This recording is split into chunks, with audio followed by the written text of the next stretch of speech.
Welcome back to the Fear and Beer podcast, where we discuss all things Halloween Horror Nights, horror movies, and just a little bit of beer. So kill the lights, grab a cold one, and join us as we dive into this mad world we love. I'm Nick. I'm Seamus. And I'm Jamie. Like scary movies. Uh-huh. Here's Johnny. It's alive! It's alive! It's alive! Did you miss me? Aren't you drinking? I never drink. Why? And as a reminder to all listening, if you want to help us to continue growing as a podcast, don't forget to leave us a 5-star review on whichever streaming platform you use. To stay up to date with us and all of our episodes, be sure to follow all of our socials.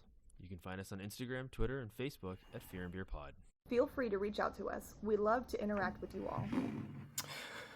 Well, the run of scare zones getting announced every day ended after 2. I thought we were in another week. I thought we were going to get 5, one every single day, but Horror Nights said, no. That is not what you're going to get. You're going to get 2, and you're going to like it. They did troll us a little bit. They did keep putting out announcements. They always know that that 1033 drop or that 133 drop is when we're looking for stuff. And, well, Wednesday they sent out that the Discover Universal podcast covering A Quiet Place is out now. Not the announcement we were looking for. And then today they straight up trolled us. They just said something along the lines of, I bet you thought this was an announcement. And yep, we did. Fuck you. Sorry for all those little listeners out there. I'm sure some people are having their children in the car, so I apologize, but only so much because you know what you're in for with us. But today we are going to be going over a couple things, a little bit of house cleaning. We have the Major Suites Discover Universal podcast that came out, I believe, last week.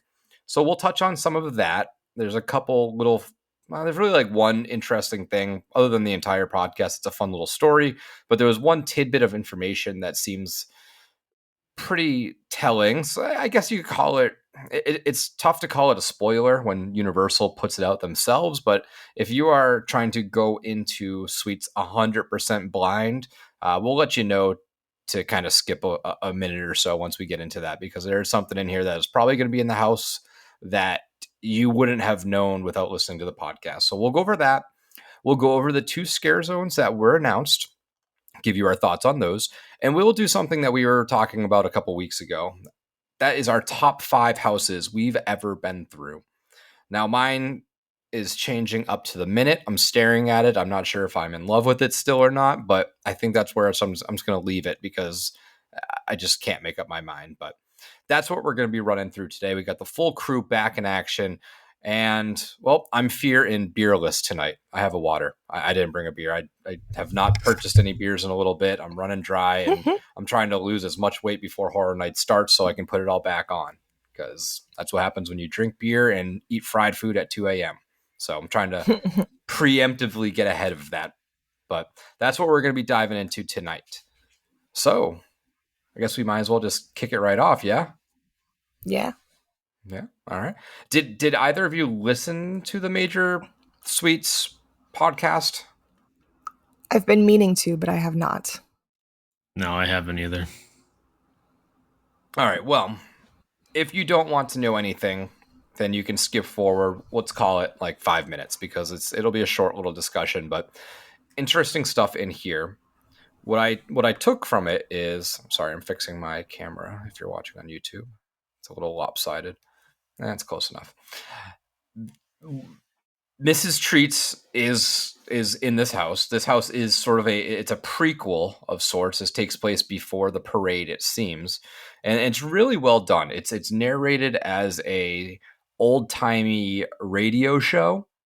And it's pretty much a little field trip that the kids are taking to the Sweets Candy Factory. Now, one of the things that is completely new is that we're going to be introduced to a brand new character that was not in the zone. And that character is Taffy. So Taffy is the name of the character.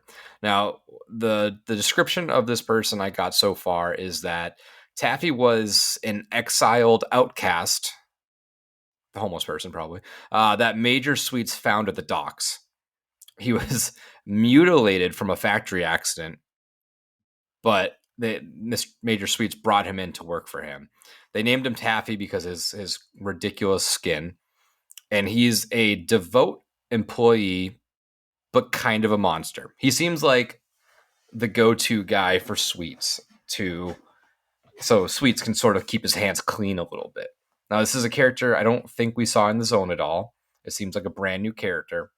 When I think of Taffy, I just think of like the pink blob. That's all I can think of as like this like really distorted individual. But just from that little description, are you guys happy that they're kind of expanding it beyond just what was in the zone? Yeah, I think it's pretty cool that they went with the whole like Yeah. storyline and basis behind it and stuff like that. And same thing about Taffy. I feel like there was an episode of maybe SpongeBob where he had a friend named Taff and he called him Taff, and it was like a big pink blob too, and that's all I could think of.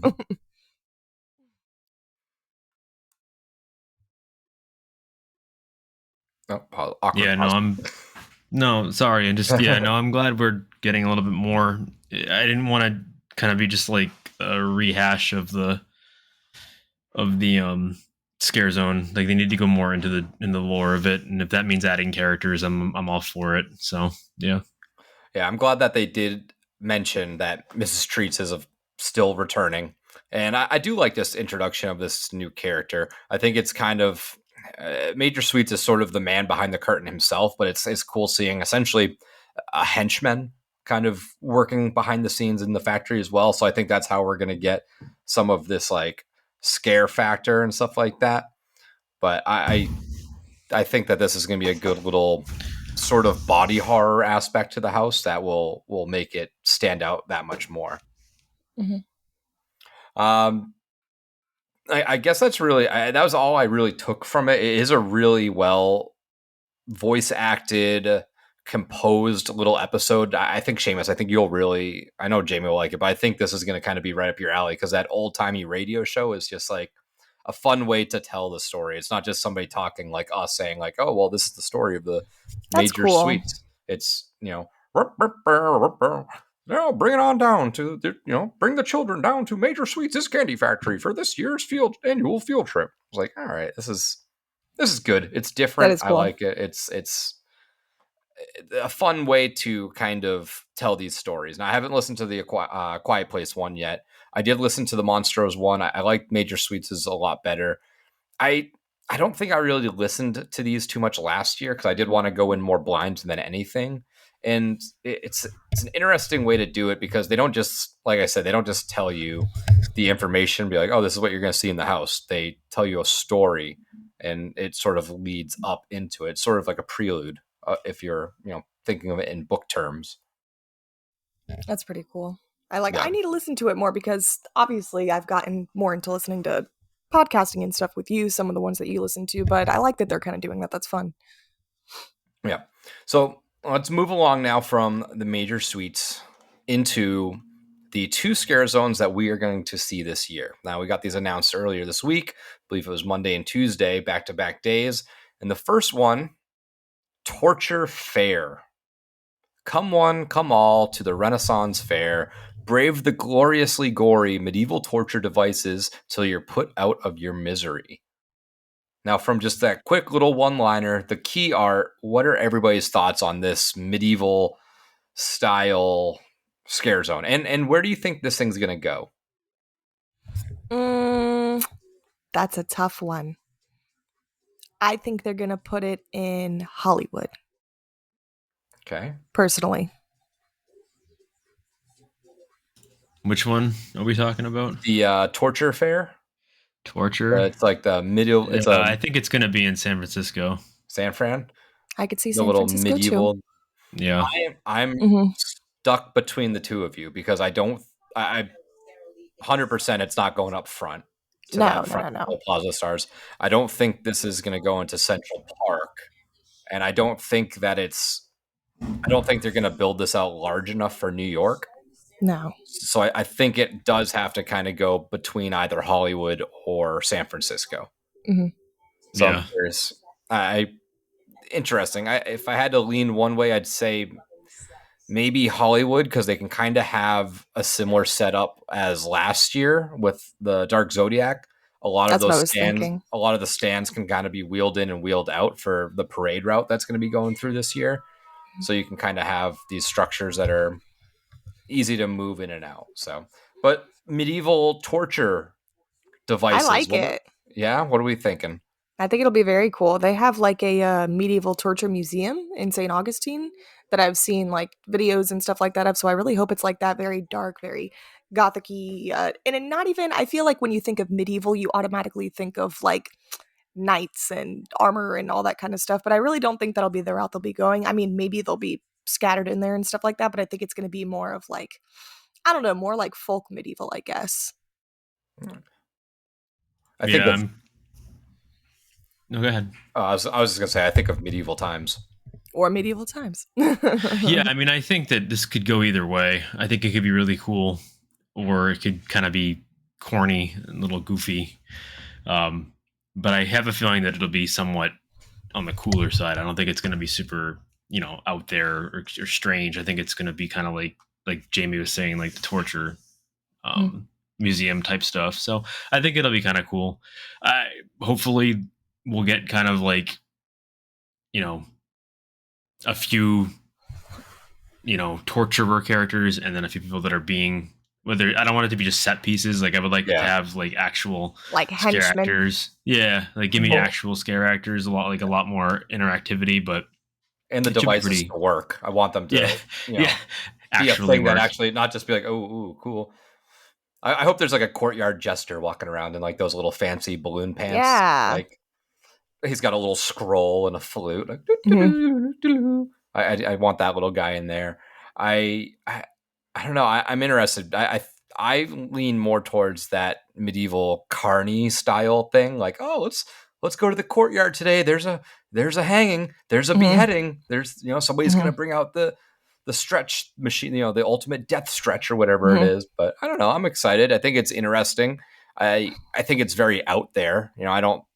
Between this and the next one, these are like drastically different settings and styles, and I think it's gonna be good. I hope it's not schlocky.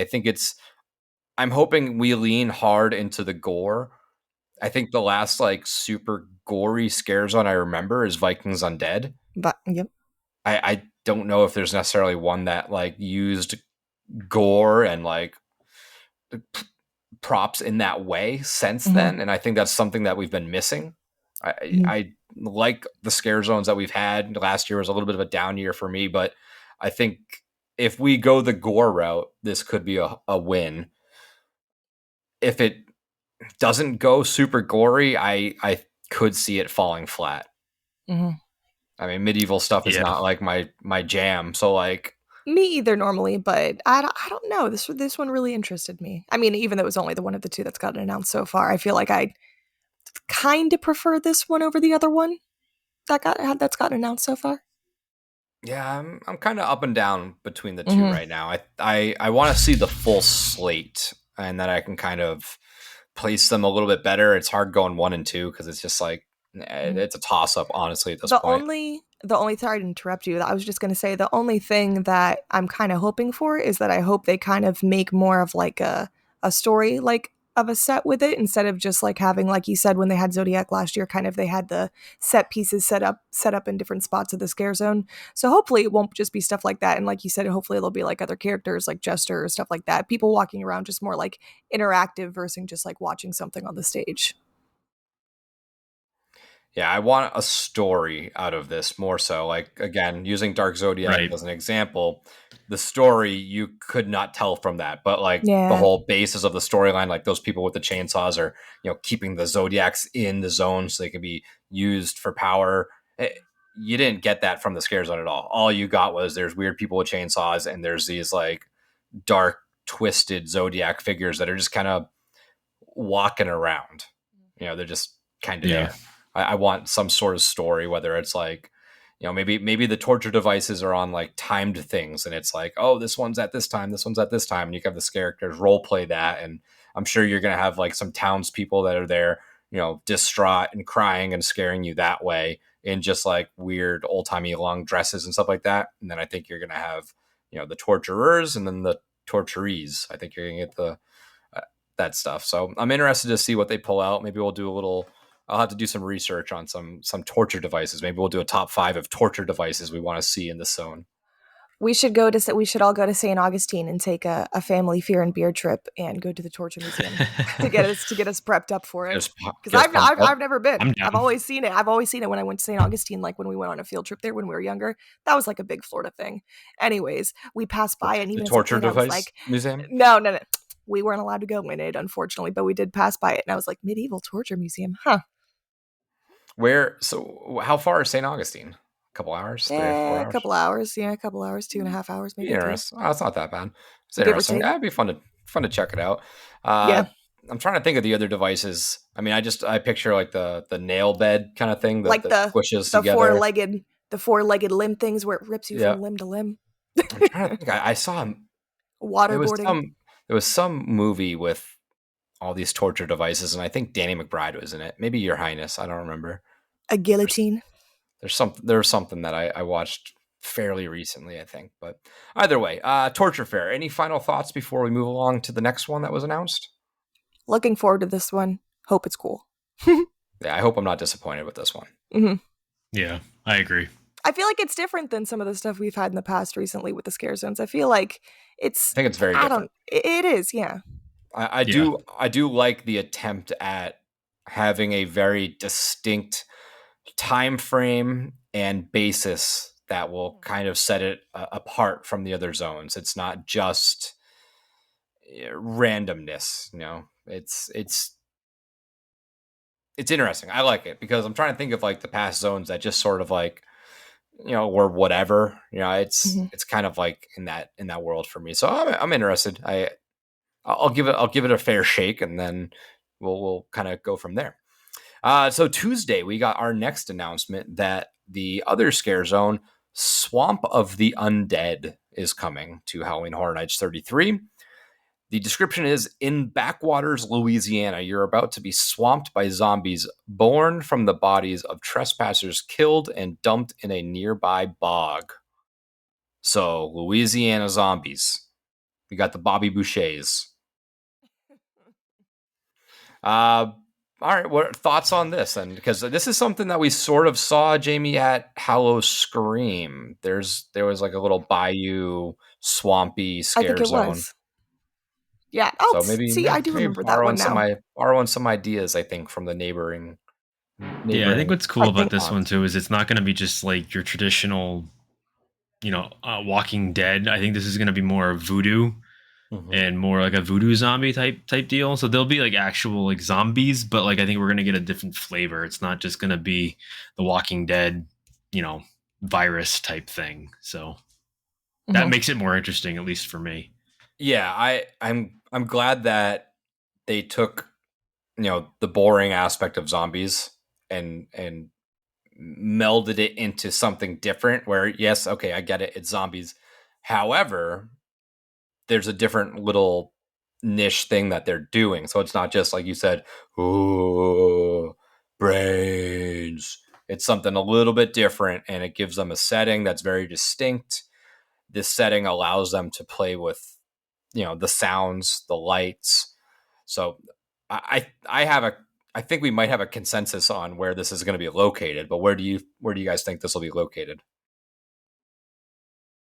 Probably over by the Central Park area, Central Park. Yeah, that's exactly what I thought. Because I think that's where you can kind of make it look bayou-y. Like it's a little more enclosed. I can imagine like putting them like Spanish moss or fake Spanish moss. Put the lights, make it feel kind of like you're in a bog or a swamp, depending on what you want to call it. I know it's not bog here, but swamp area here. So throw some of those old Mardi Gras beads into the trees.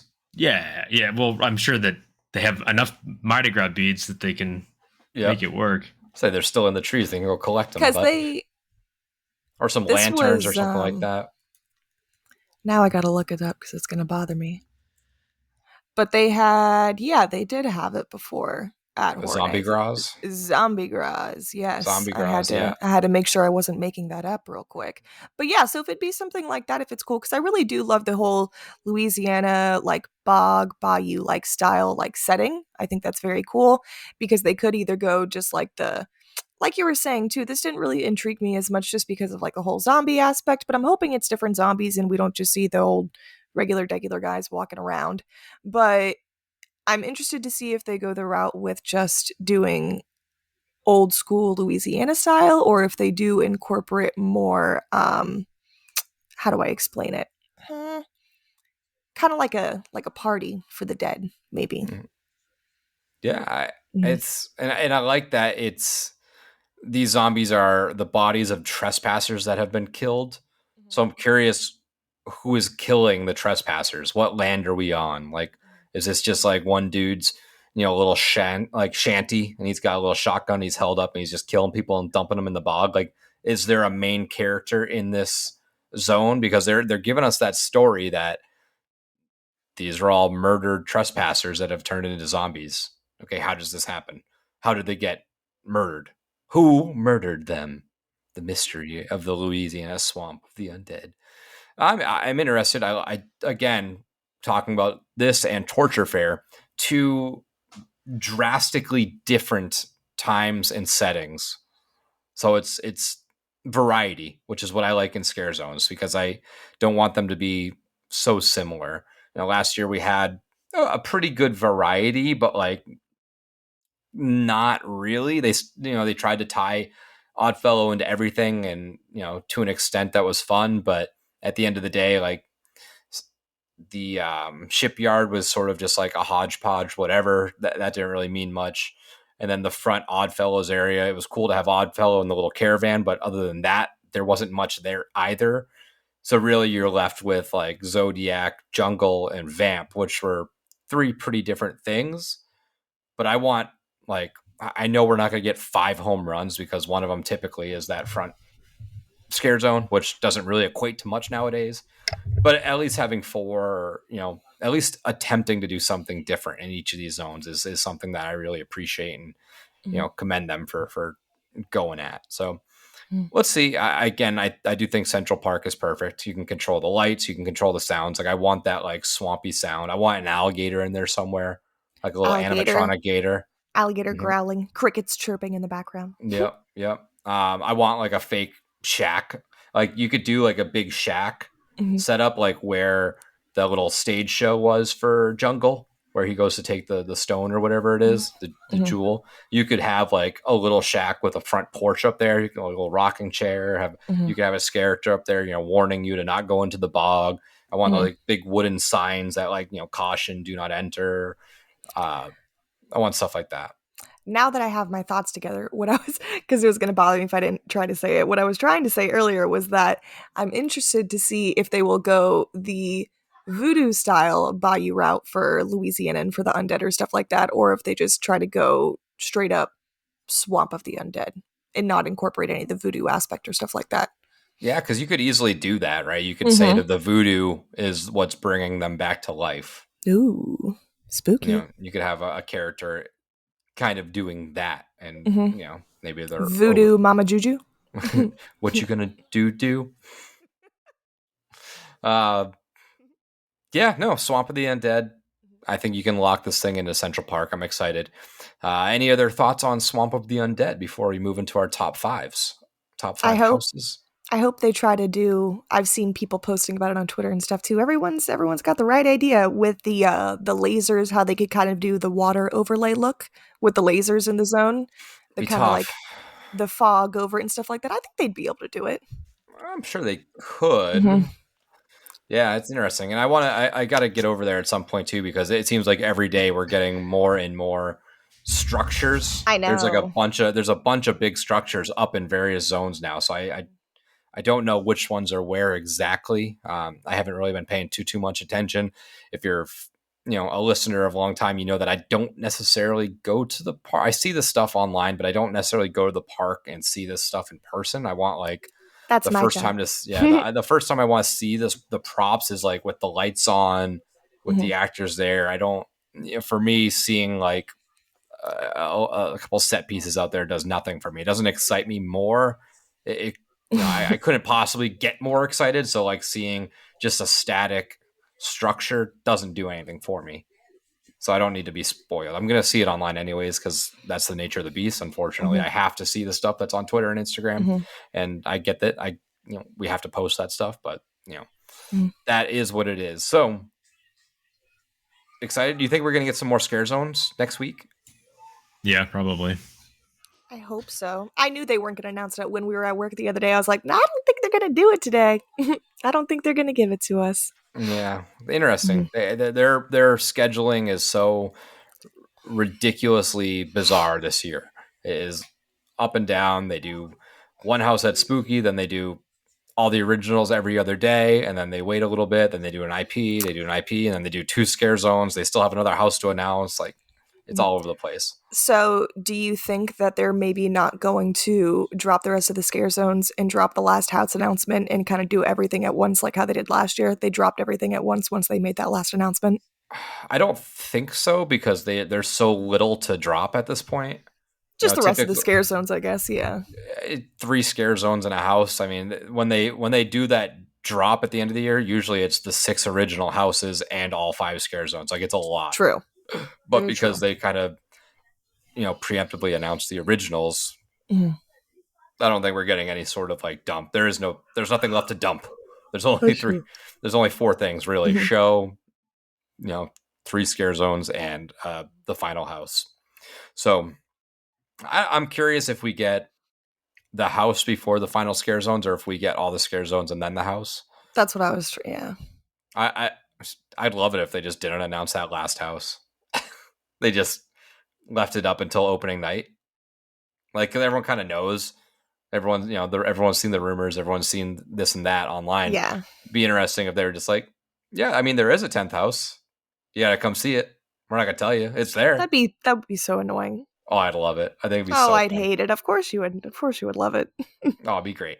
I've talked about it all the time. I always have these dreams about horror nights that you go and there's no prior announcements and you just have to like panic run through the whole event to see what's where and see what the houses are and kind of just dog it. Do you have dreams about horror nights? Oh, yeah. Not to get off topic, I do all the time, and it's always like super terrifying, like houses that I'm like afraid to go in, like in a fucking Freddy Krueger like boiler room in like a basement. It's like super scary. Scarier than the actual event. I can't, yeah, for sure. And I'm like, I don't think I could do this. But that's funny that you do too. Yeah, it's always on our mind. I've had that dream multiple times of no house announcements and just like kind of showing up to horror nights and like that's so funny. Trying to figure it out. All right, let's move along. Let's get into this one. This one's going to be interesting. I think from when we started this podcast to now, my top 5 has drastically changed, not just from houses we've seen, but my appreciation of the event. So we're going to do our top 5 houses we've actually been through. Does anybody want to start with any honorable mentions? Because I have 2 honorable mentions that I think are going to really surprise people that I left off my top 5. And this is tough. You could probably interchange this a lot, but I have an honorable mention too, but you could go first.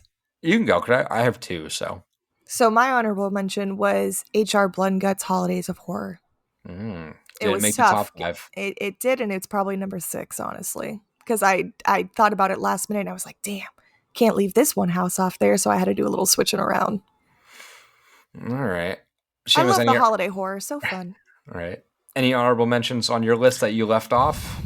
I didn't really think about it because the thing is, unlike you guys, I've only been obviously the last 3 or so years, 3 That's maybe okay, 4. Though. 4, yeah. But I mean, also I'm old and I don't remember anything anymore. I keep forgetting shit. But I will say that I think this is going to surprise everyone. But last year's Monster House was a honorable mention.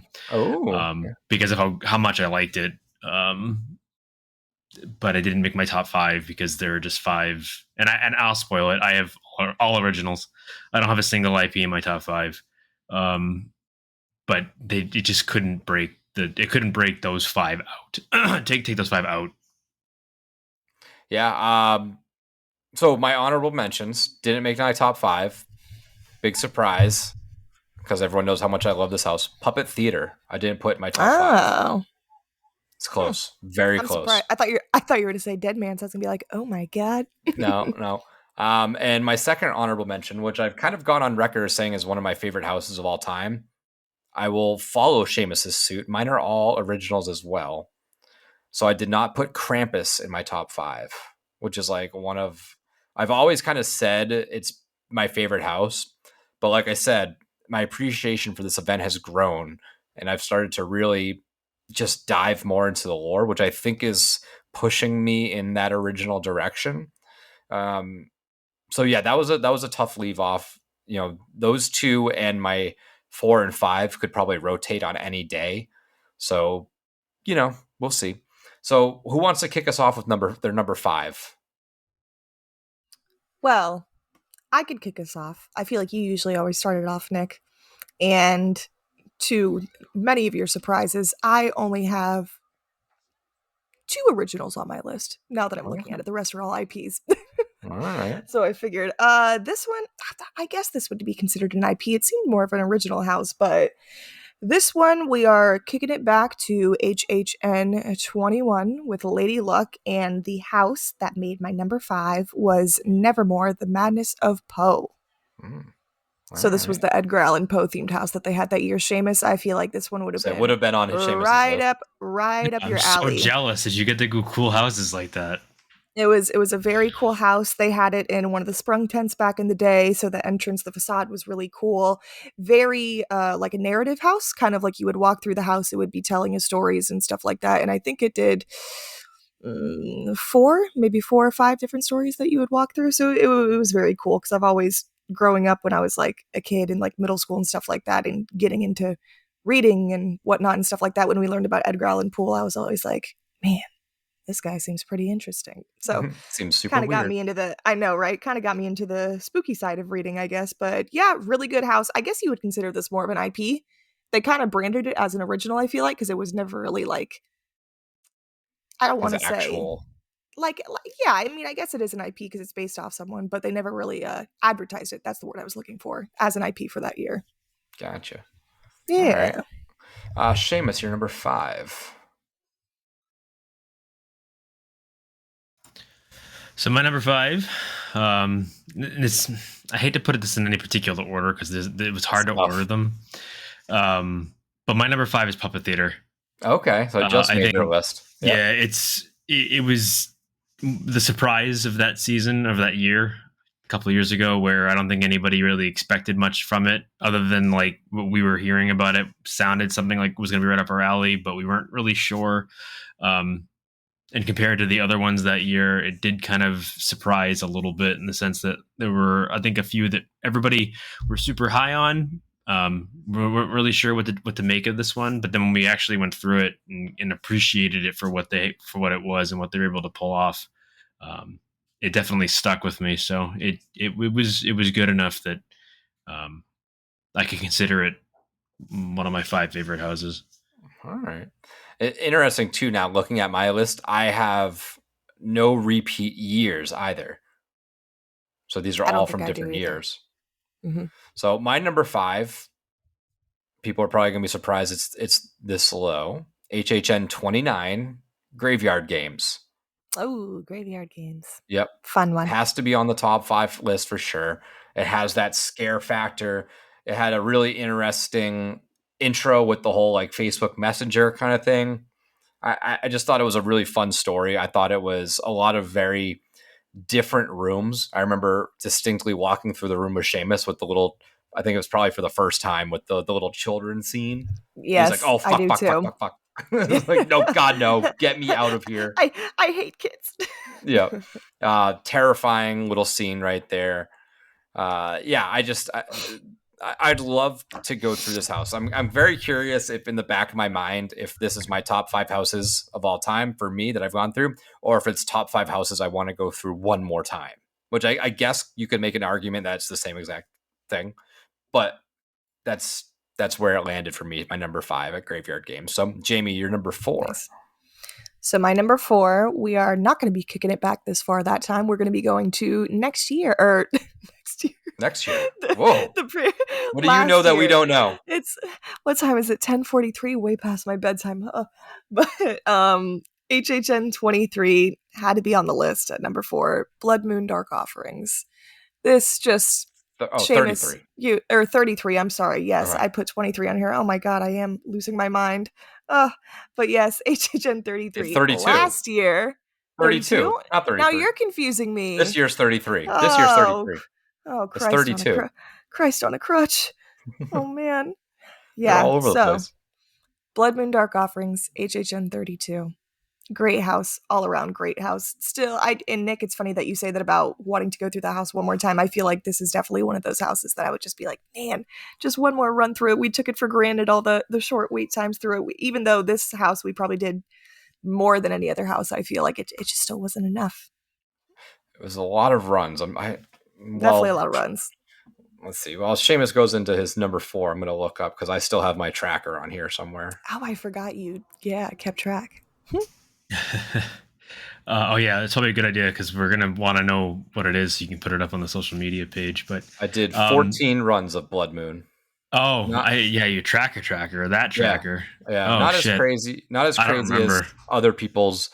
I've seen people do ridiculous amounts of runs, but that was my tied for second most. I went through Yeti and Blood Moon 14 times and Darkest Steel 15 times. Oh, okay. I was gonna say, really. Yeah, right. So my number 4, again, these are in a particular order, but I can't imagine it's not very close. So don't fight me on this one. But my number 4 is Blood Moon. I love Blood Moon. That house is still my favorite from last year. Will probably be one of my favorites for many years to come. So it had to make my top 5. I still think that what they were able to pull off in that particular house, how they were able to take, a soundstage and make you feel like you're outside in some New England town or some village in somewhere on the East Coast or in the West Coast, and make you feel like you're actually involved in that story, and not feel like a maze. They did a really, really great job with it. It still sticks with me. So yeah, it's not quite high in the top 5 list, but it's in the top 5. Yeah, it's. So you guys both had Blood Moon at 4? Mm-hmm. I think so. Yeah. All right. Well, I am gonna break the streak. Not gonna keep it alive. Sorry. I actually don't have anything from 32 on my list. Hint, surprise, surprise. So number 4, we're gonna take it to HHN 28, and this is something that we're going to have a little bit of taste of this year, and that would be Slaughter Cinema coming in at number 4 for me. I love the compilation aspect. When it's done right, it's done, it works for me, and this worked. I loved that, that just theatery vibe. I love all the random, just ridiculous concepts that that the creatives at Universal want to do as a full house, but like realistically, I'm sure they could find a way to make an entire house out of Cult of the Beast Baby, or a whole house out of the the Devil Dogs or whatever. But I think it's better off doing them in sample sizes, just little bite-sized teases.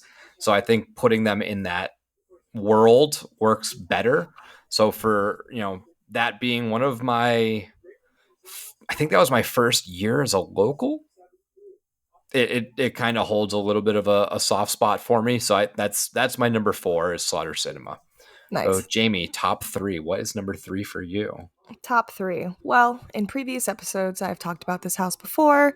Maybe not what you're thinking exactly, but there's 2 houses I've talked about. And this one was tough because as much as I enjoy it, there was a couple other ones that beat the top 2 spots. But this one is from the year 2005. From the Tales of Terror, when they had this location at the Thunder Falls Terrace, and this is going to be the school. Not to be confused with the Schoolhouse Scare Zone a couple years later. But this house, I feel like with that setting that they had over in Islands of Adventure, I just feel like it was really, really cool, and it just feel like it was more like outside setting. With the mazes now, I feel like they're kind of all in the sound stages or in the sprung tents. I feel like this one you kind of had a little bit of the queue and part of the house itself going outside, which was really fun. It was definitely very strong, like Children of the Corn vibes, kind of stuff like that. Basically the children of like the Body Collectors, the Ogre Kings, Terra Crentis, and all that kind of stuff like that were killing the adults and Halloween and tricks and treats. And it was a really fun house that, for being at an age I thought it was very, very scary then. And I feel like if they were to bring something back like this now, it could still hold up, because as we've mentioned before, kids are always going to be scary no matter what. So yeah, The School is my number 3. Terrifying little buggers. I've used up my F-bombs for this one. I can't say anymore. I'm gonna get flagged.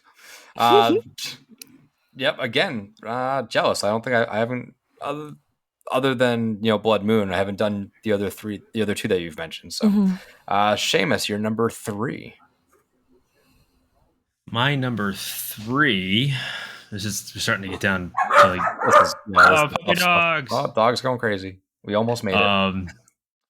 Unfortunately, none of mine involve a dog. That gives anything away. Yeah, so my number 3, I'm gonna have to give it to. We're gonna give it to Wicked Growth. Okay. Again, it's hard because I wanted to put it higher, but the two that I have above it are just that much better. I like them just that little bit better. But Wicked Growth is still phenomenal. It's still great. It makes me wish that I had been able to go see Scarecrow. I hate that I wasn't able to see Scarecrow, because if Wicked Growth was as good as it was, Scarecrow must have been amazing. Yeah. But yeah, I love Wicked Growth. I still like Pumpkin Lord, even though they made him the fat farting pumpkin. Hopefully they'll bring him back at some point and give him his true worth back. But yeah, the house was great. Very classic Halloween, very classic horror. I'm a sucker for jack-o'-lanterns. It may have given us a little boo, but otherwise the house was just so good. So yeah, Wicked Growth at 3 for me. Yeah. Well, I'll kind of piggyback you in a sense. My number 3 is HHN 27 Scarecrow. Talking about, you wanted to see it and having, bits and pieces of it present in Wicked Growth.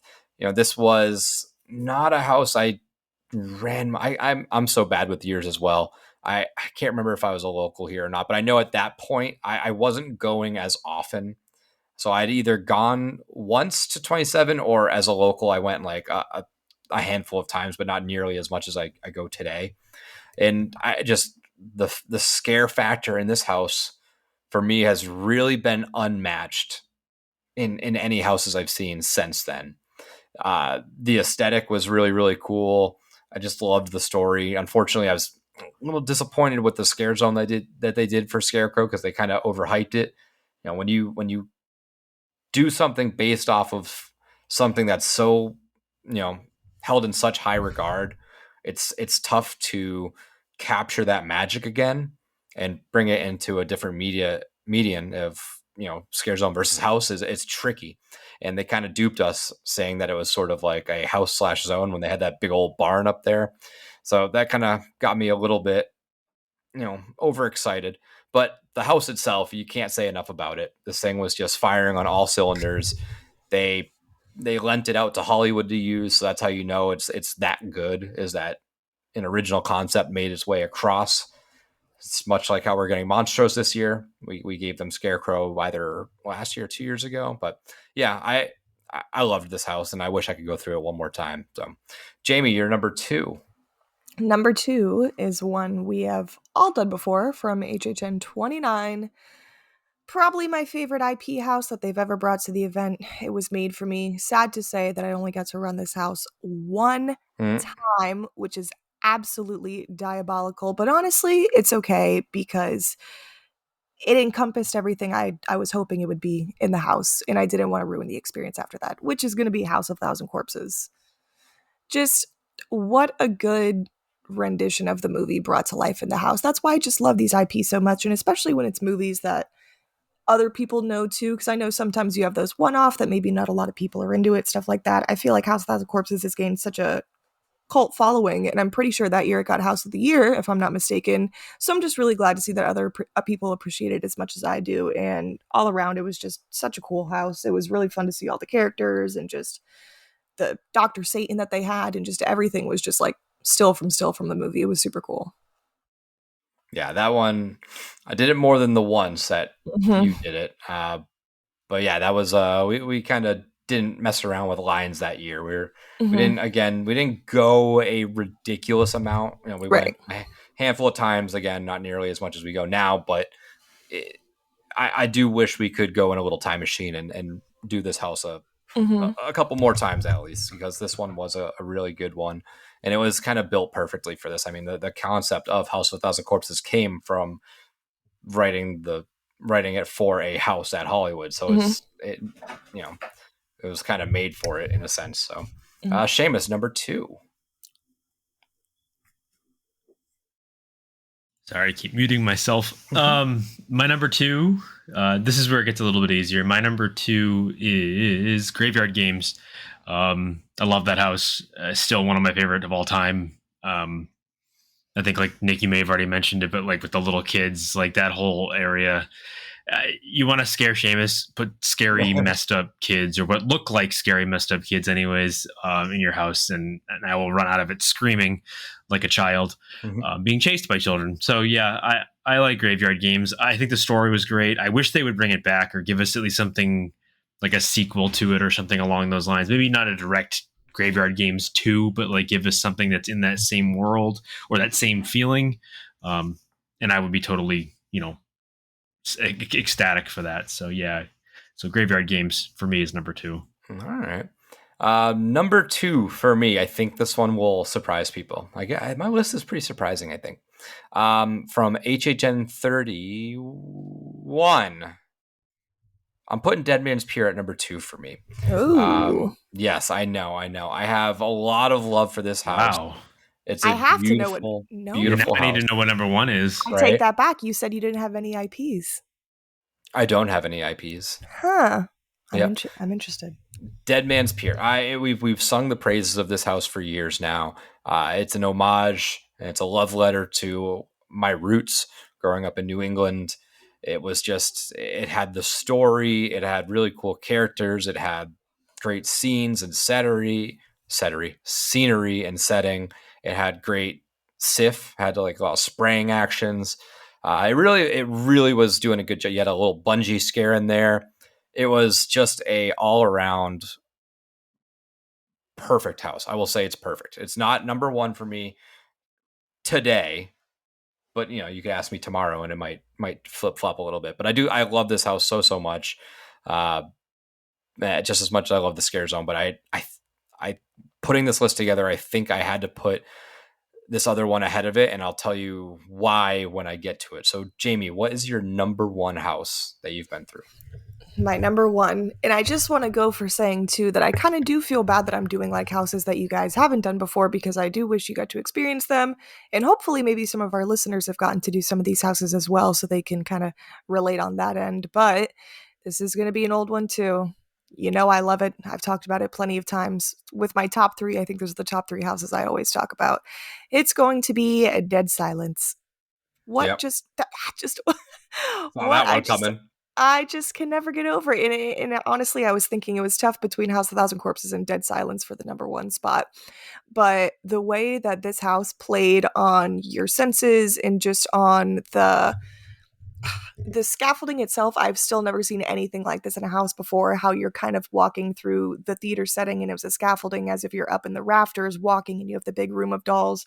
Just the effect and the way that they had it done that with the mirrors and like the elevated floors and everything, it just made it seem like you really were up high in the rafters of the theater. And it was just such a cool like setting and just spot on with how the movie was. It started off in the cemetery, the Faire grave scene, which was kind of cool. You got the cemetery aspect, that kind of classic Halloween-y vibes. They played a bit on the temperature work in there. It was cold, kind of like snowy or ashy, just an all-around good house. And I wish that a lot of these houses that I mentioned on the list, I wasn't so young when I'd done them, because I would have had better memories of them to talk about them in more detail. But I feel like that is why I picked some of these older houses too, because I feel like that's what really got me into my love for this event, is just seeing all these like movies and even the originals, like with original backstories just brought to life in just such a cool way. So yeah. Yeah, I do wish I could have got through that house. I don't love that movie as much as you do. I think it's a okay movie. But it would have been interesting to go through the house for sure. So, Yeah. Seamus, number 1. So we're at my number 1. And if you haven't figured out what it is yet, it is Dead Man's Pier. Yeah, I'm honestly surprised that Nick and I weren't together on this one. So I'm interested to see where he goes with number 1. But yeah, this house is just it's the pinnacle of what I'm looking for in an original house. It's also what I'm looking for just in a haunted house in general. It's a great story, great setting, really kind of brings you into the world that it's creating. Doesn't need a whole lot of effort to tell you the story, so like you know exactly what's going on without being told. And this house does it in spades. And really, the peak of this house is the ship, and then the shipyard, being able to see and hear the captain's wife from the moment you walk in till the moment you actually see her in person. It's such a great way of doing that. It's very much like Blood Moon in that sense, where Blood Moon did the same thing, where you kind of felt like you were being brought into this world, and Dead Man's Pier does that. And it's probably the best, at least of all the ones that I've been through. It's their best job so far being able to do that. So yeah, Dead Man's Pier is still my number 1 house. All right. So my number 1 house, everyone's waiting for this one. So the one thing that I think elevated this over Dead Man's Pier for me, I'd say they're pretty matched with like story and setting. You know, maybe Dead Man's Pier had more scale than this one, but the aspect that I really want for me, I want all of that, but I also want like really good scares. I want it to be a good scary house. So for me, my number 1 is going to be Wicked Growth from HHN. I knew it. That's crazy.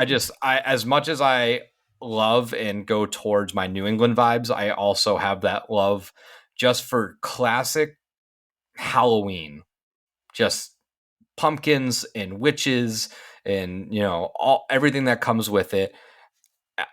Everything that Dead Man's had in my eyes was close with this house. I would say Dead Man's probably had, you know, better sets, you know, because of scale and stuff like that.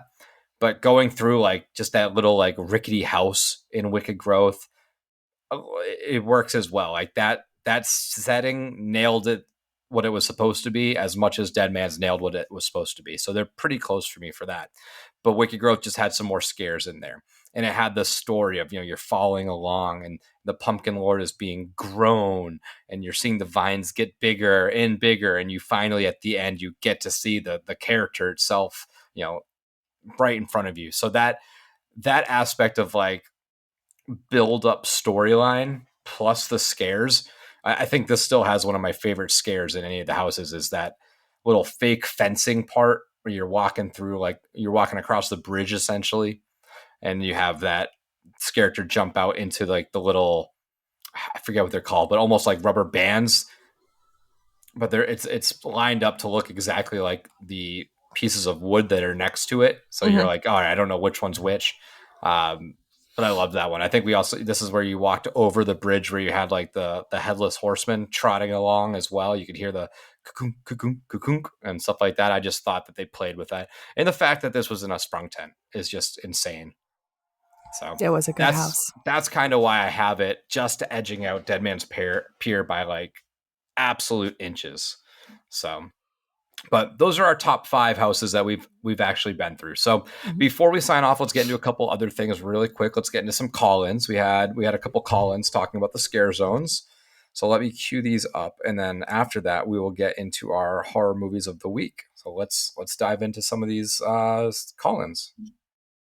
Hey guys, it's Samantha Edmonds, also known as Jamma 48. Regarding Torture, Faire, and Swamp and the Undead, I'm very excited about Torture, Faire. Swamp and the Undead, I'm excited for, but I'm guessing it's going to be where the New York Scare Zone is. Central Park Scare Zone is, and I don't know. I'll have to see about that. But Torture Faire, get my Renaissance Fair on, get some torture equipment. I'm all about it. Thanks. Okay, bye. Well, thanks for calling in, Sam. Yeah, your thoughts lined up right with ours. We think the Mhm. swamp is going to be in that Central Park swamp area, and I it's tough. I haven't really made my mind up yet of which I am excited for more, but Torture Fair's up there. It sounds really interesting. It's kind of like the A Quiet Place thought for me, whereas like I'm excited, but I'm more curious, and I don't know which overtakes the other. Mm-hmm. Let's get into our another one. We have another little call in as well.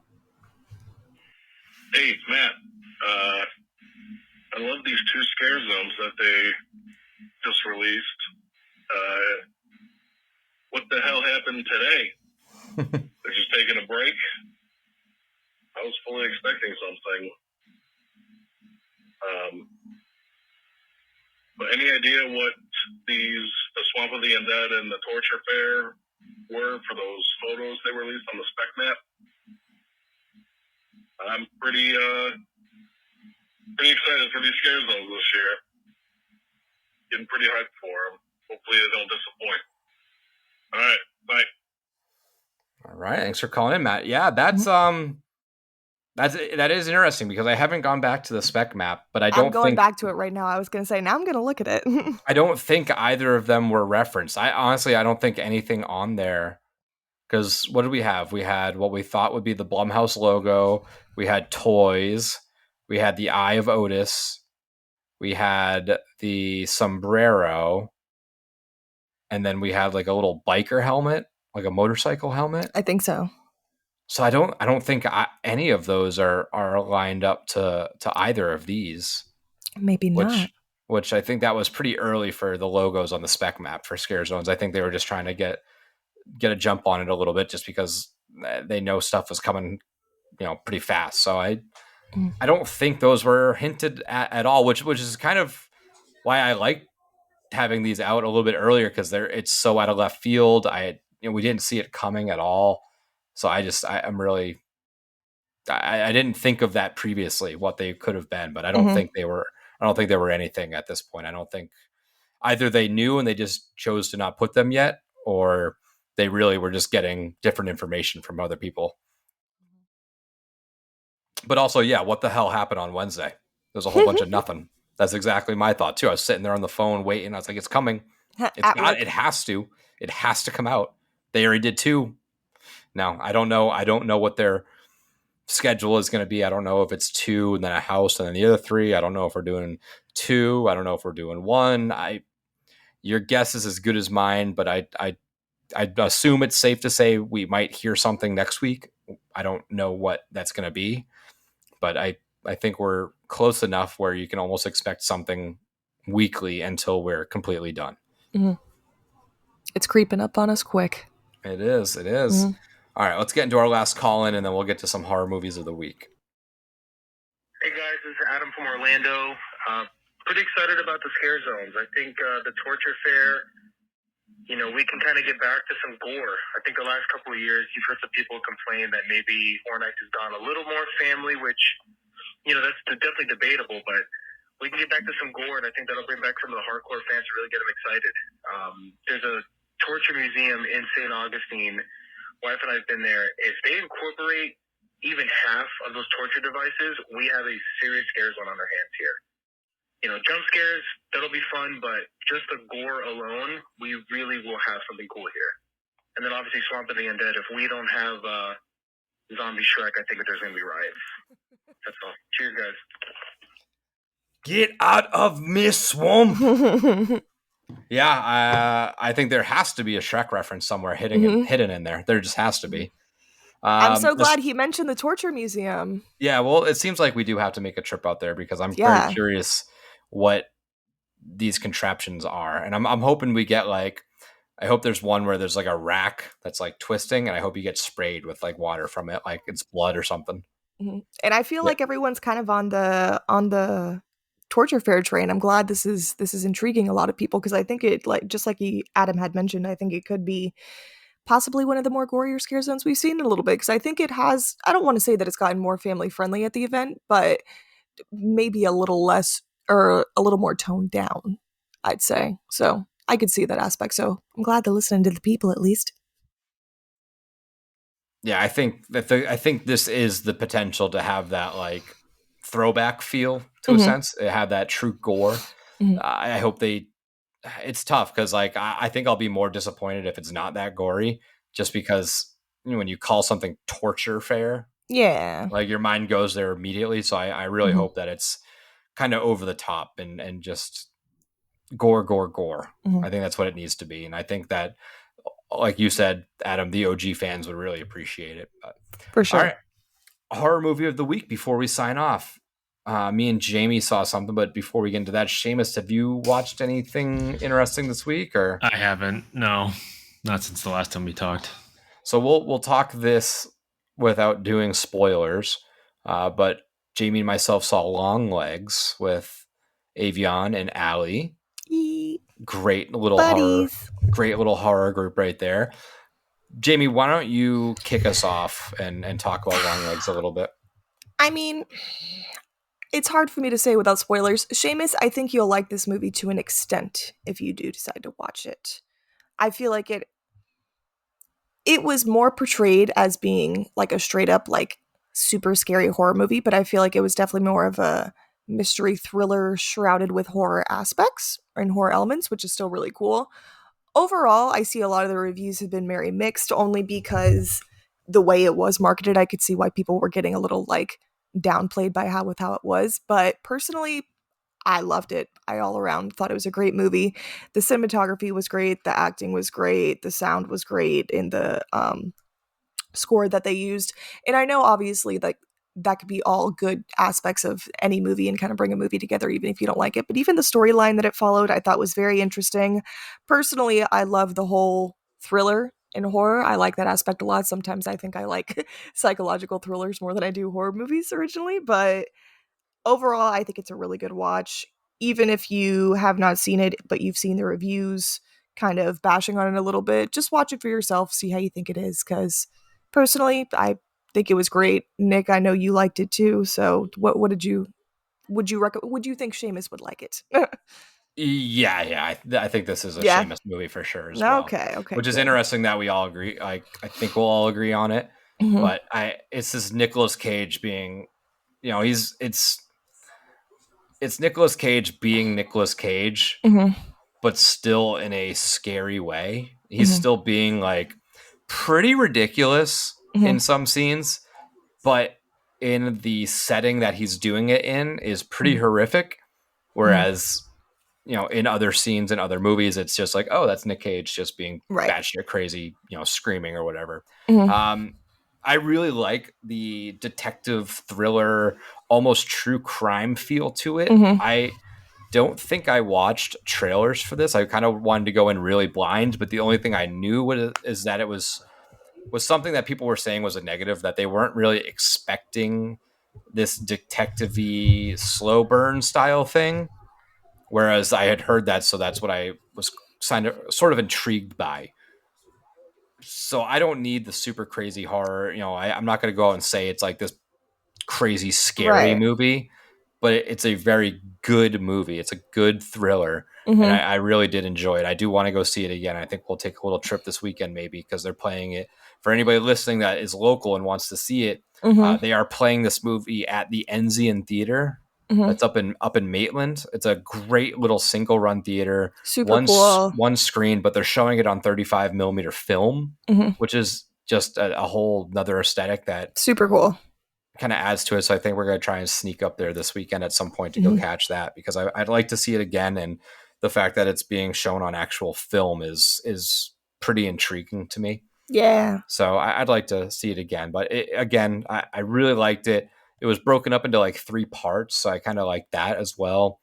I definitely suggest going to it. I think maybe temper your expectations, because I think the hype train has gotten behind this, and deservingly so, but to an extent.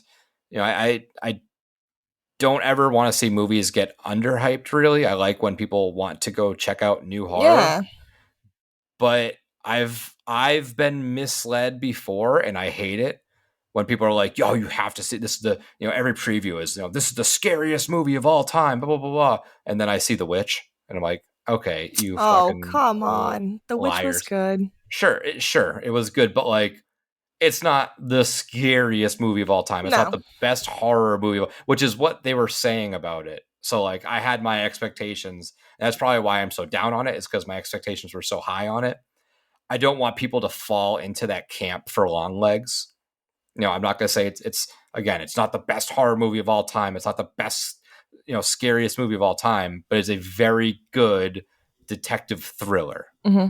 If I love Zodiac. If you like the movie Zodiac, you'll probably enjoy this movie. Mm-hmm. And I think I was reading an article too. I think it did the best at the box office for like any like over like any of like the neon indie films or like any of the A24s. They're new, yeah. And A24 too. I feel like the biggest release that they had was Hereditary for opening weekend, and I think this surpassed it, which is pretty crazy, honestly. Yeah. So, but that's all we have for this week. We are obviously ramping right up to Horror Night season. We're right around the corner. Before you know it, it's going to be August, and before you know it, it's going to be opening weekend. So I know plugging this at the very last bit of the podcast is probably fairly useless, but I might as well make note of it. If you're listening today on Friday when this comes out, our shirts are on sale. If you go to our TeePublic page, they are 35% off. TeePublic does these sales randomly, sporadically. I think they send me a calendar somewhere of when they're going to do them, but they sort of change, and I don't really pay attention. So I don't know that they are for sure going to do another sale before opening weekend that will make for sure get you the shirts in time for the opening weekend. So if you do want to get something for opening weekend or Horror Nights in general, jump on this because the sale is going to end, I believe, Friday night. So you have today to go order them. So grab a new shirt, help support us. A little goes a long way. And it's just really cool to see people wear those shirts. And I really like the design. So that's all. I'm sure we'll be back next week with possibly some announcement. If we don't have an announcement, we'll come up with something to chat about. Yes. Before, since I was incognito on the last episode and was not here, it's still waving for me as if I'm not talking. But just wanted to mention Insidious. Oh, yeah, we didn't. Yep. I am definitely hyped up. I know I've talked about it on the episodes previously that this was going to be my saving grace when it got announced for the IPs, and I'm really glad that they're doing kind of a compilation of all the films and then going by the Further. If it takes place in a lot of the Further itself, I think it'll be super cool, and I just can't wait to see what they do with it. So very excited for Insidious. I really hope that the house they call the Further takes place in the Further mostly. I'm just saying. I hope. I mean, they've done crazier things, but all right. Well, I think that's all for this week. Until next time, this is Nick. This is Seamus. Sorry. This is Jamie. Happy hunts.